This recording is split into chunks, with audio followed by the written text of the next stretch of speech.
This is Le Chien Blanc from the Roussillon in France. Yes, no grape variety to speak of here, as we are drinking a field blend, meaning a variety of grapes are planted in the field, usually in no order, with not much record, harvested all together and made into one wine.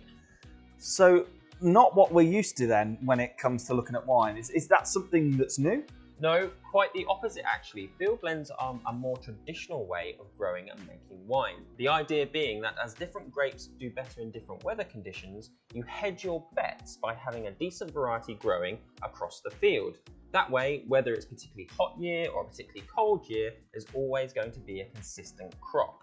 Okay. So vineyards or winemakers that specialize in just one or two grapes, that's actually the new thing.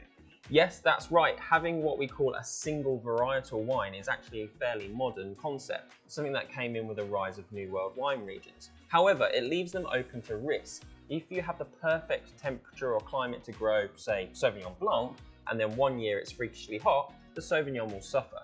You'll either get less wine or it will taste different, which usually leads to price changes. With field blends, having different players that can do well in different conditions, you're going to increase your chances of winning. Okay, so that's all well and good, but how am I going to know that I'll like a field blend if I don't know what's in it? Just like any wine, it's less about the grape and more about the climate of the region.